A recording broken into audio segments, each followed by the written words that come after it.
And now, a very personal turn here. Tonight, my friend and colleague, Elizabeth Vargas, about to share with all of you her very personal struggle, her life-threatening battle, and why she's now talking to Diane Sawyer, hoping her story helps millions. One very powerful hour starts right now. How close did you come to dying?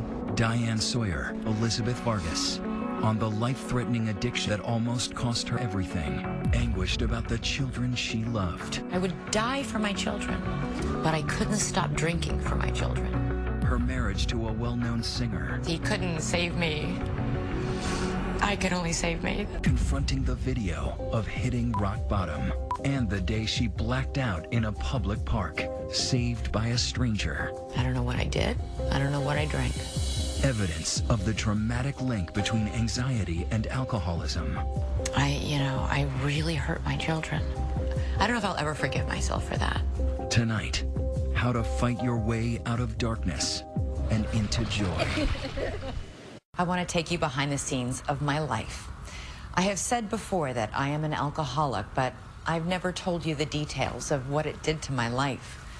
So I'm telling my story tonight for one reason, hoping to reach some of the 30 million people battling alcoholism in America right now. Even though I had support, resources, understanding bosses, I couldn't stop. And then I found a way out. So this is my chance to say to all of you, keep going, because you're worth the fight, and so are the people you love. I asked a friend down the hall here at ABC, Diane Sawyer, to be the voice guiding us through my story and to ask me the questions you might have too. When you're walking up the street and it's a beautiful evening, and all people are out at the sidewalk cafes and wine bars enjoying these lovely, beautiful glasses of wine. I don't look at them and think, I want one, but I look at them and I think, I miss that. I miss that time when, it felt so innocent and romantic. But that's just me romanticizing something that turned out to be really monstrous for me. Oh, did you get her the lemon water? I did. Okay. As Elizabeth said, she asked me to come to her home to hear the story she is telling for other people living in the shadows. The story of her life she has not told before. Hi. Yes, come in. And we're gonna sit over here. It's like family. Yeah, exactly. On the walls in her home, pictures of the two sons at the center of her life. Sam, now 10, Zachary, now 13. And also a photo of a journalist at the top of her field. For decades, a network correspondent and anchor. Tonight we're taking you on. She was known for her strong reporting around the world. I'm Elizabeth Vargas in Baghdad, here in Perugia, Italy. Return here to Jerusalem, so you don't agree with that. Tough interviews and seeking out people whose stories have been forgotten. There she was, relaxed on Good Morning America. We're breaking it. And so steady in live breaking news events. Elizabeth Vargas is here. She took over the anchor chair from Peter Jennings on 9/11. Thanks, Thank Elizabeth, you, very Peter. much. This is, as Peter just said, ABC News continues. So here we are, two TV news colleagues who work down the hall from each other, getting ready to go on camera. Only one of us was about to open the door on a secret life, the one that was pulling her into the darkest depths of the ocean. She says it's an act of grace that she is alive tonight. We're ready. Stand by for you. We're all quiet? Yes. You wrote, I finally found a place of grace. Yeah. Every moment of happiness is like, thank God, this is so amazing. And I took it all for granted then. Back when she was drinking so much, she could not find an exit. There are days when you wake up and you feel so horrible that the only thing that will make you feel better is more alcohol. And that's when you're in the death spin. That's when people die. How close did you come to dying? I on one occasion had what I know to be a lethal level of alcohol in my blood system. And even that didn't scare me into stopping. Can you believe it? Even that. And she says she was just one of the millions of Americans locked in a battle with alcohol tonight, even though from the outside she seemed to be living a golden life. When people can look at you, you're so lucky, really. I am lucky. I am lucky. Look what you have, look what you do for a living, look how you look at your life. It's not like other people's problems. First of all, yes, I am. I am so lucky to have my two amazing children and to have this amazing job and to have Resources for people to help and resources to be able to go to treatment. You're right, I am lucky. All I can tell you is when you're in the cycle of this disease, though, that it doesn't matter how much you have or how little you have. It didn't matter. It leveled me. It knocked me flat on my butt. I lost sight of everything. Everything. And those children she loves more than anything on earth. Please don't take my sunshine away. Watched it in fear they would lose her. Are they the hardest of the hard part? Oh, hands down.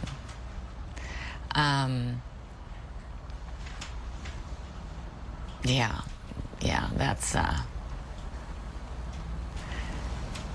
I don't know if I will ever forgive myself for hurting them with my drinking, ever. And I have to find a way to not, I don't know if I'll ever forgive myself for that. And so she says that is why she's talking tonight. And she's written a book for all the millions of people like her and their families locked into this same wrenching journey. She writes, we are your wives, your mothers, your daughters, your sisters, your children, your colleagues, your employees. All of them once just children with no idea what was ahead. Like the shy, curly-haired little girl. She says she was an Army brat whose family had to move through 14 homes, 9 Army bases, 8 schools. She says when she was still very small, she started suffering from daily profound anxiety, even panic attacks. But with Army discipline, she willed herself to hide her fear and panic from everyone else through college. Police say both men. And then starting as a local reporter out west. And because I'm basically so insecure and anxious and afraid, I never, ever in my life learned to reach out for help. Ever. And it was in local news that for the first time, she says, she found a kind of magic potion that helped with her anxiety. After work, the news team headed out to the bar, and a couple of glasses of wine came her new best friend. It was like, I finally feel relaxed. I think I wrote this in the book. Everybody looked prettier and smarter and was more interesting, and me too. All my insecurities would sort of fade back. And tonight, this staggering statistic. Nearly 63% of women in trouble with alcohol say they are fighting anxiety. More on that dramatic connection later tonight. But as her story begins, Elizabeth Vargas says she was just a social drinker who had no idea that alcoholism would slowly take over her body and her life. Later in the broadcast, she'll show you the indelible evidence of her dangerous destination. It was captured on camera. There's a real temptation when you've, to whitewash what you did. It wasn't as bad as everybody says, or it wasn't as bad as I remember. And for better or for worse, I have recordings of myself on TV and audio recordings that remind me how bad it was. Coming up next, a network anchor begins a secret life that will nearly destroy everything until she finally makes her way back to joy and hope. Good evening. We begin tonight with 2 rescue efforts. Watch Elizabeth Vargas anchor live TV news, and you'd have no idea that the woman who worked so hard to be perfect is suppressing so much anxiety, bordering on panic. I mean, I remember anchoring the evening news, and every single night when Michelle, and I love Michelle, the floor manager, when she would count down, I hated it. 2 minutes. 2 minutes. And, you know, my heart would start pounding. 1 minute.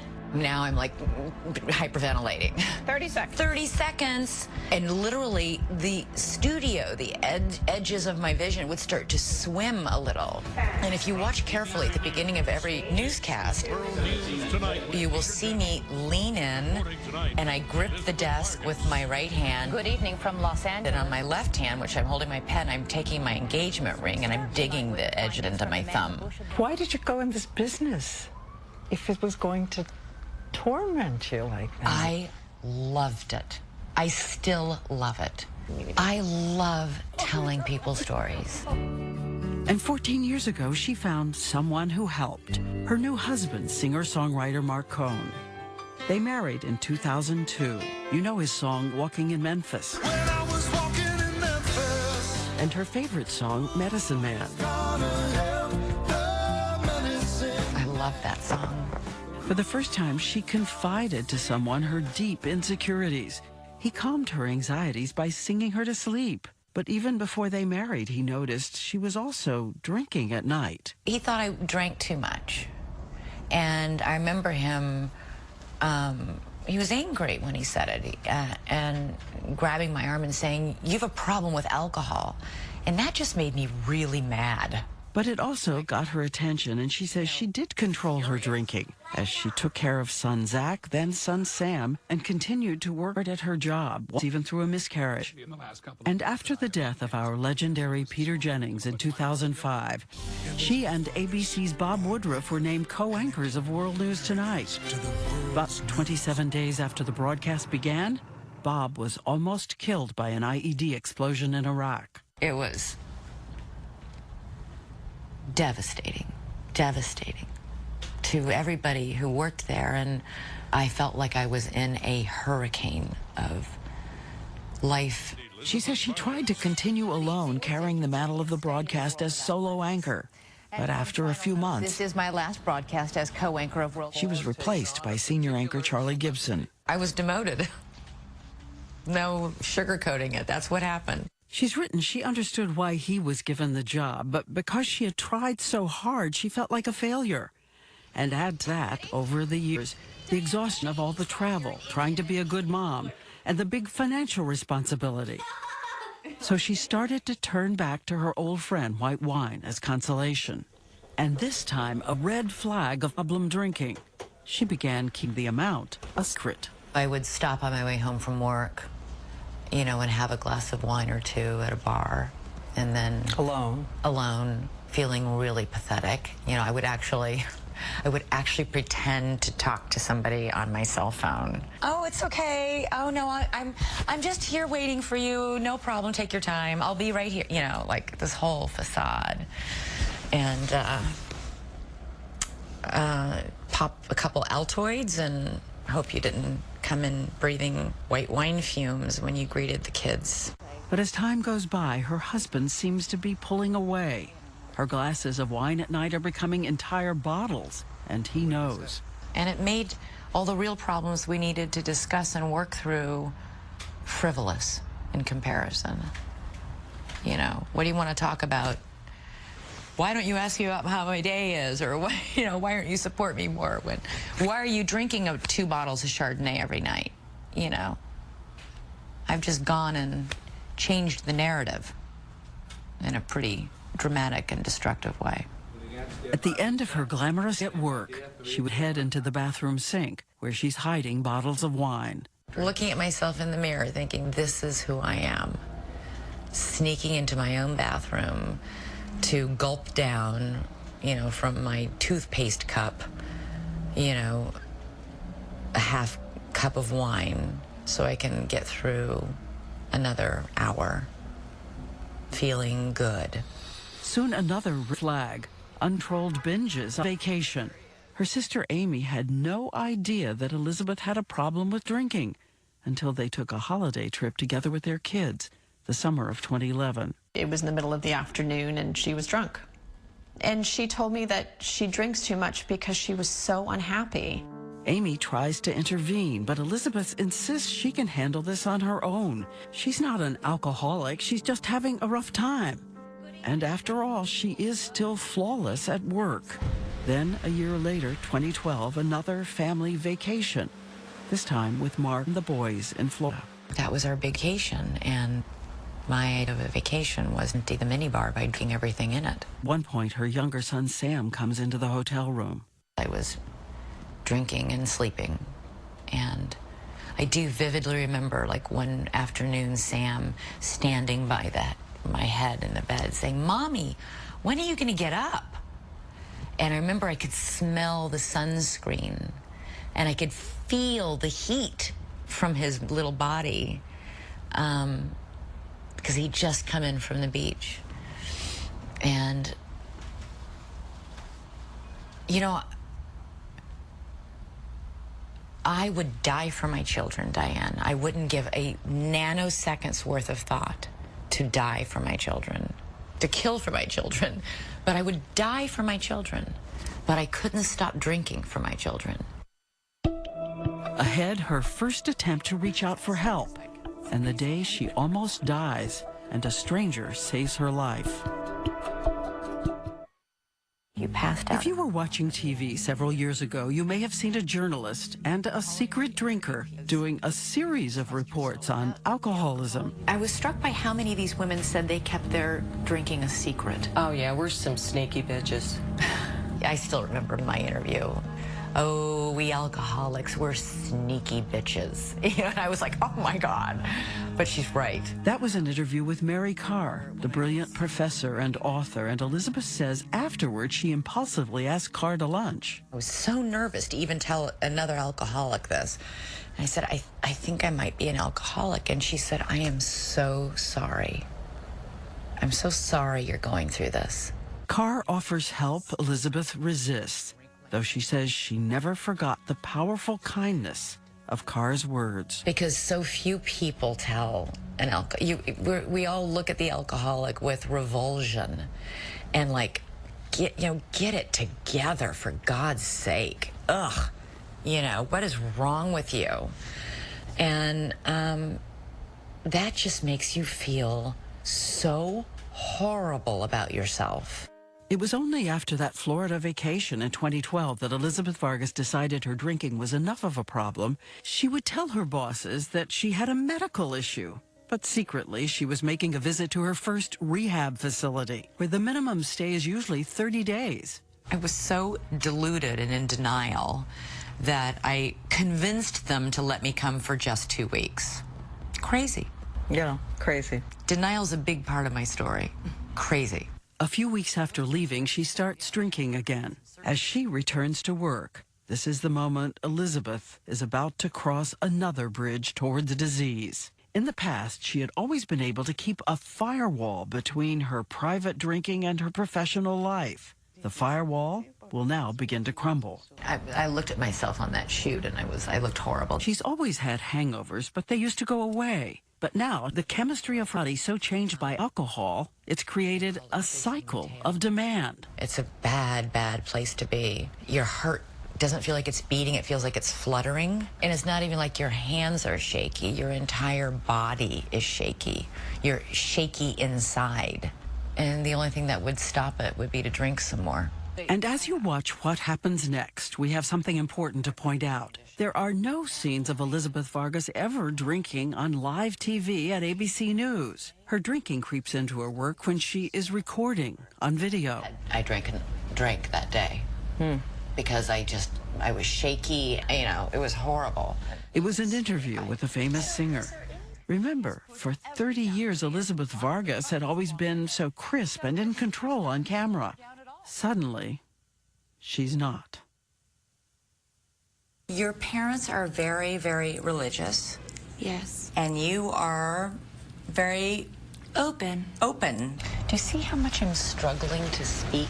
The editors had to take out a lot of her questions so that the piece could even go on the air. After this interview, for the first time, word spread inside ABC that something had been wrong with Elizabeth on a shoot. But she says she'd taken the red eye and wasn't feeling well, and in a few days she's back on the air, functioning in top form. She's an extraordinary young woman. And since she deliberately kept her drinking a secret from her colleagues, the producers didn't guess what it really was. A month goes by, everything is fine. Then another interview, scheduled on video.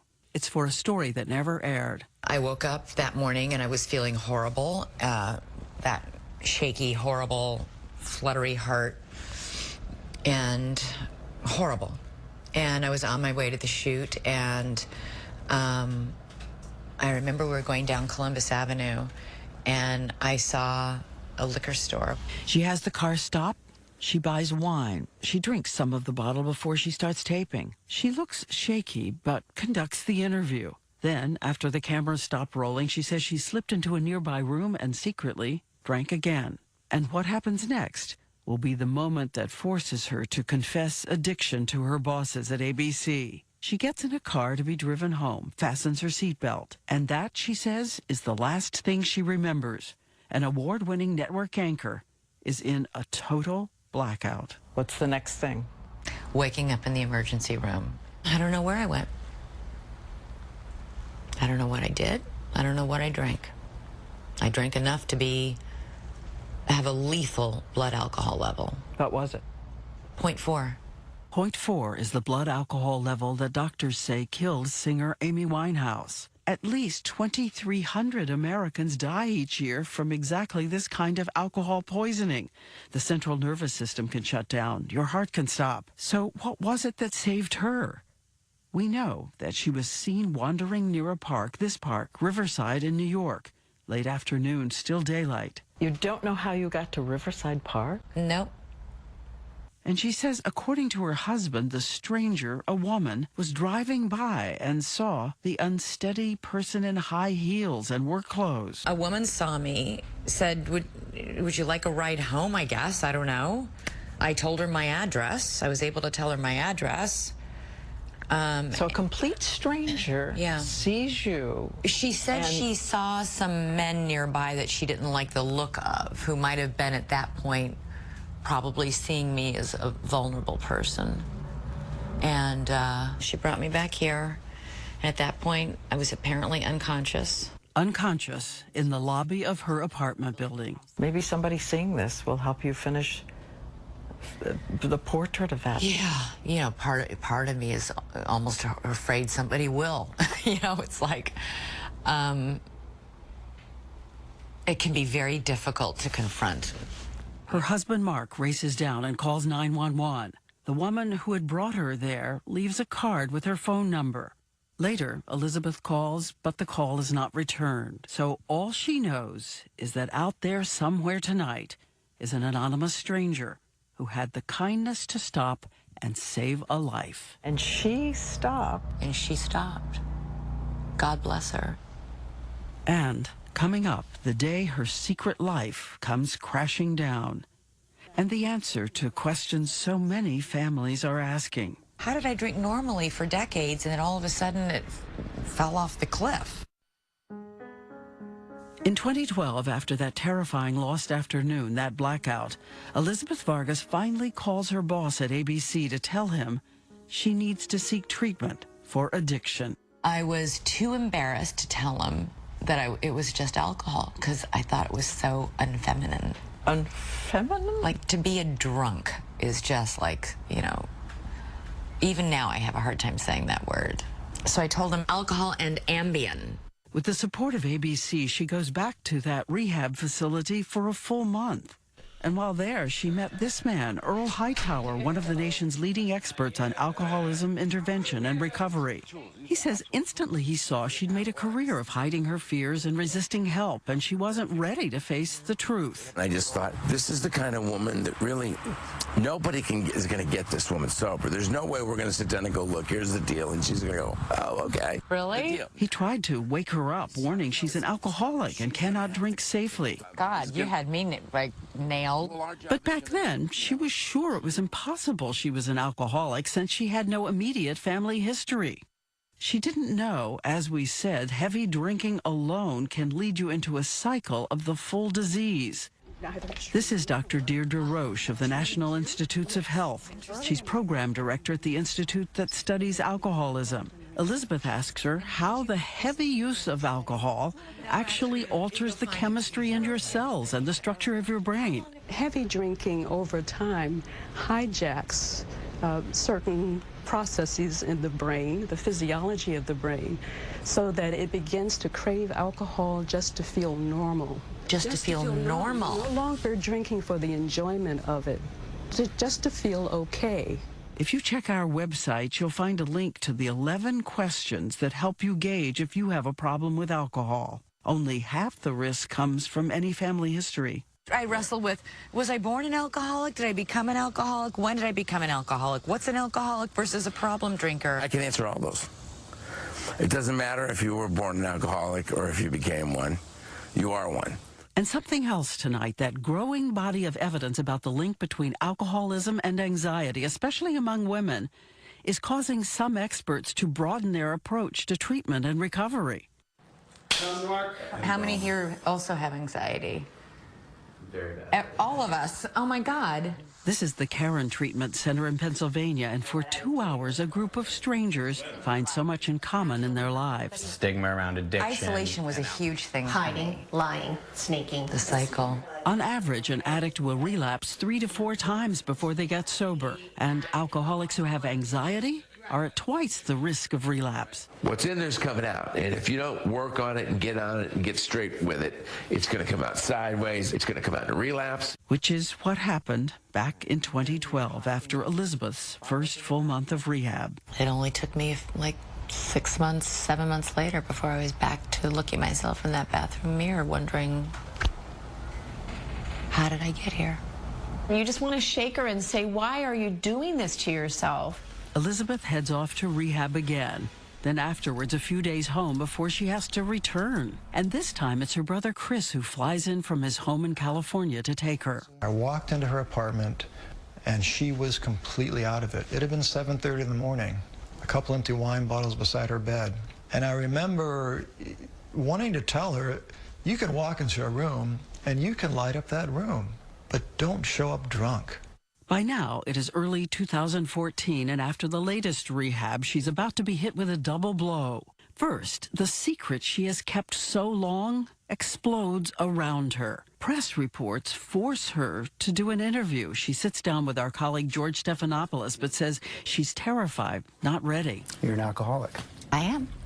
I am an alcoholic. Then, just a few days after that interview, her husband Mark says their marriage is over. There's a lyric in that song, Medicine Man, which he wrote long before they met. But it says, he can't save her from herself. Who's going to help the medicine man? He can't save her from herself no more.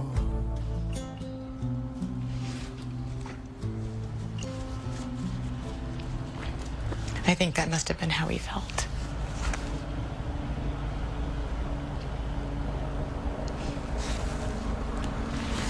Because he couldn't save me. I could only save me. Her favorite song, now the soundtrack of so much regret. And it's about him being unable to help her.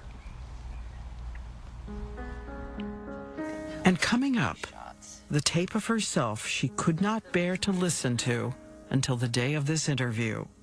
And for everyone who hits rock bottom, the promise you can turn towards hope.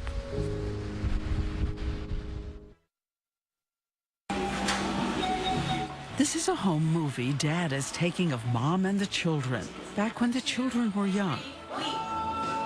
Back before they watched her fade into the alcohol that was carrying her away. Did you ever endanger them? No. Are you sure? I don't think so, no. I never drove under the influence. Never? No. I don't own a car here. But let me just say something. Yeah. Because I didn't physically endanger my children doesn't mean I didn't devastate them or put them in danger emotionally or psychologically. Like that last time in 2014. She's back to work. Her husband, Mark, is now filing for divorce. So she decides to take a vacation, renting a house on the beach, California, and taking someone with her to help with the children full time. It all seems so glamorous and privileged, unless you're the unraveling side. Her youngest son's birthday. You were going to make a coconut cake, Sam's favorite. I had that whole vacation planned, and it was his birthday, and I bought him a little iPad mini and wrapped it all up in shiny gold paper, and I don't think I gave anywhere near the thought I needed to give to how hard that would be for me alone, and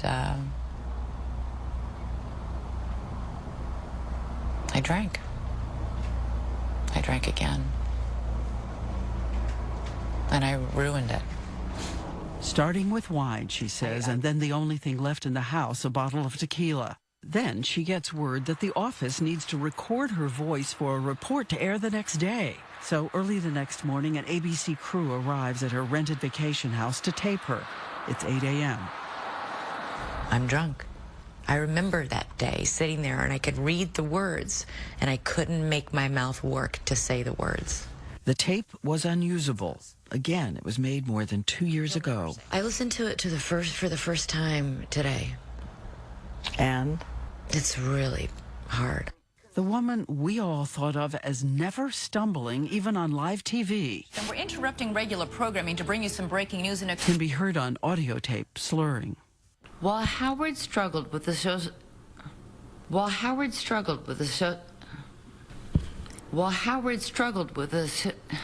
can't say it. She's unable to master simple words. Tourette syndrome. I hear the struggle. I hear the alcohol. I literally felt sick to my stomach, but I'm glad I listened to it. Why? Because I never want to be there again. She was drinking so much her children, her boys, were terrified with worry that she might die and pleaded with her to stop. 3,000 miles away, her bosses at ABC are alerted urgently that Elizabeth is drinking again. She's coherent enough to call her sister and say, "I'm in trouble." And it was the first time that she called and said, "I need help." And I'll never forget that.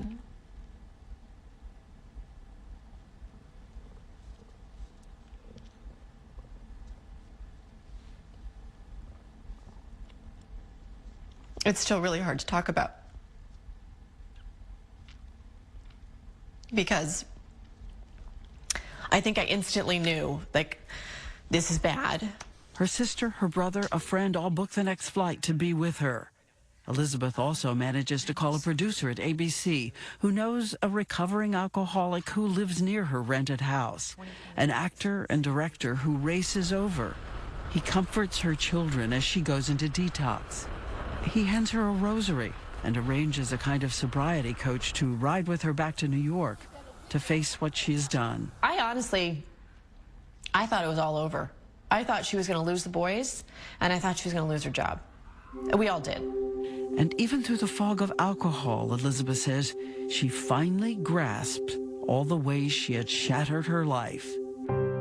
The anguish of her children pleading with her to stop drinking, the marriage she lost, the chance to do the work she loved in peril. She says in this moment, she was buckled to her knees by the unbearable shame. Ashamed, humiliated, a lot of pain, you know. Wreckage. A lot of wreckage in its wake. This woman who says she spent a career trying to hide any weakness finally decides to give up and reach for help. And you get help. Yeah, and you get help. Then you can fight. ABC News agrees to give her one last chance. Thank God they gave me one more chance. Thank God. She makes a calendar of all the days she was in fact drunk and what that did to those around her. She says she was shocked out of denial. and she began apologizing to her colleagues who had to redo their work because of her drinking. She apologizes to the family who gave up so much of their lives to try to help her, and to the husband who agreed they would have joint custody of the children. And most of all, with the children, she apologizes in wrenching detail. You can't just say, I'm sorry I hurt you, and then, leave it at that. I'm sorry I drank. I'm sorry I scared you. I'm sorry that I wasn't there for you. I'm sorry I fell asleep and missed your recital. I'm sorry. I'm so sorry. And she says it's her promise to them to spend every day of her new life trying to be the mother she always wanted to be. What is it you most want your children to say? What's the thing you'd most love to hear from them?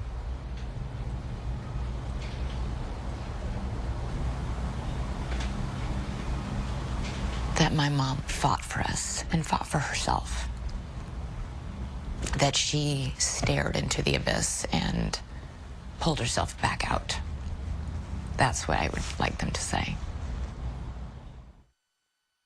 Tonight, Mark Cohn has issued a statement and will post it online. But he says, as always, he supports Elizabeth in her recovery. And the two of them are working together to be loving parents to their two incredible boys. And coming up next, what Elizabeth has learned about staying sober and what I learned I shouldn't ask. Hey, guys. Tonight, as you know, Elizabeth Vargas is back in command. How many people live here? Back with the people and stories she loves. Hi, Tim. I'm Elizabeth. The breaking news reports. And now, the personal story she hopes will help someone else. It has been more than 2 years since she pulled herself back from that abyss. You say, people are going to say, this book is too soon. Oh, I'm sure. You haven't been sober long enough for this book. Could they be right? Absolutely, sure. But when's the right time? There's no guarantee that I can stay sober for 2 years, 5 years, 10 years, 15 years. The truth of the matter is every single alcoholic only has today. None of us knows what will happen tomorrow. We all do everything we can today that tomorrow we won't pick up a drink, but we really only have today. Now she attends meetings, support groups, and has learned if she's ever out someplace she feels tempted to drink, she has to leave. And she also makes time for meditation to tame all that old anxiety. Do you still have triggers? Hunger, anger, loneliness? Hungry, angry, lonely, tired. For me, Tired. Anger. Right. And is there something specific you know to do? Pick up the phone and call somebody. And by the way, I've also learned something new in doing this story. Unless an alcoholic in recovery volunteers the exact number of sober days, don't ask. Their accountability is not to us. It's to themselves and those they love. But you don't count the days of sobriety, or do you? I do, but that's something I keep to myself. Why?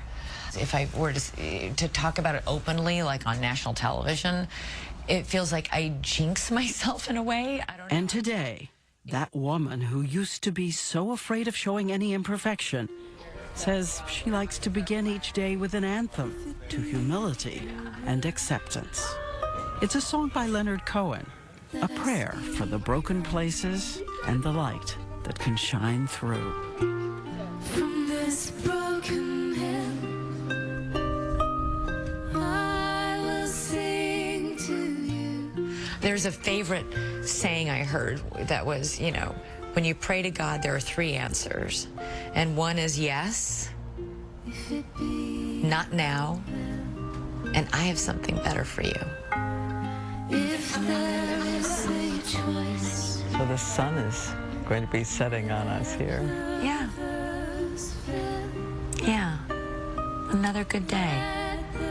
And you know what? At the end of the day, when I'm in bed, it's another thank you, God, for this day. If it be your will. And I am so thankful for all these new days and all of your encouragement. And for everyone watching, we did want to say, if you think you have a problem with alcohol, or if you know somebody who does, you can go to our website at abcnews.com and get all the resources for help. And I want to remind everyone that your book is in the stores next Tuesday, and it is called Between Breaths. And along the way, you told me that in this journey, it meant so much to you to get voicemail messages from your friends. We want you to know we have a few new ones for you tonight. That is so nice, and they did mean so much to me. So send messages of support to the people in your life as well. Please do. We'll be there reading them, and we say good night.